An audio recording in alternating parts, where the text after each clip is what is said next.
सोलापूर हैदराबाद महामार्गावर एका स्टील कंपनीच्या ड्रायव्हरवर गोळीबार करून दरोडा टाकण्याचा प्रयत्न करणाऱ्या टोळीचा सोलापूर तालुका पोलिसांनी अवघ्या 24 तासात छडा लावलाय। या प्रकरणी पोलिसांनी आतापर्यंत 5 आरोपींना जेरबंद केले असून गुन्हा करण्यासाठी वापरलेली 4 चाकी कार आणि 2 मोटरसायकली हस्तगत केल्या आहेत। न्यायालयाने सर्व आरोपींना 21 जुलैपर्यंत पोलीस कोठडी सुनावली आहे।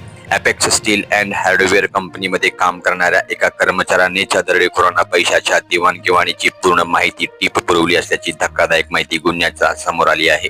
पोलिसांनी बोरामणी गावातून या फितूर कर्मचाऱ्याला शोधून काढून 17 जुलै रोजी ताब्यात घेतलं। त्यांनी गुन्ह्याची कबुली दिली असून त्याला आज कोर्टात हजर केले असता 21 जुलैपर्यंत पोलीस कोठडी सुनावली आहे।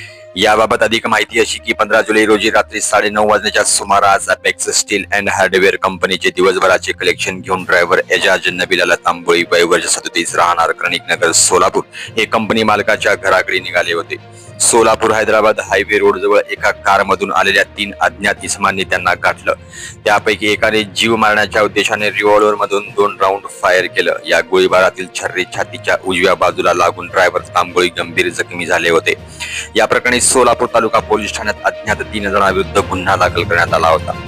गुन्ह्याचे गांभीर्य ओळखून सोलापूर ग्रामीणचे पोलीस अधीक्षक अतुल कुलकर्णी, अप्पर पोलीस अधीक्षक विजय कबाडे आणि उपविभागीय पोलीस अधिकारी सूरज जगताप यांच्या मार्गदर्शनाखाली सोलापूर तालुका पोलीस ठाण्याचे पोलीस निरीक्षक कुंदन गावडे यांनी तत्काळ 3 तपास पथके तैनात केली।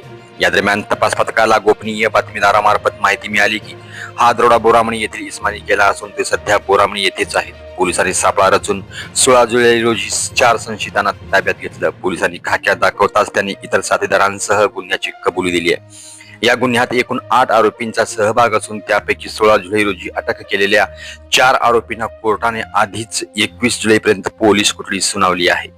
ही कारवाई पोलीस निरीक्षक कुंदन गावडे यांच्या नेतृत्वाखाली सहाय्यक पोलीस निरीक्षक सोमनाथ कदम, पोलीस उपनिरीक्षक महेश घाडके यांच्या साथीदारांनी केली आहे। या गुन्ह्यात एकूण 8 आरोपींचा सहभाग असून 5 जणांचा अटक करण्यात आली आहे। उर्वरित 3 आरोपींचा शोध घेण्यासाठी पोलिसांची विशेष पथके रवाना करण्यात आली असून लवकरच त्यांनाही अटक करण्यात येईल अशी माहिती पोलिसांनी दिली आहे।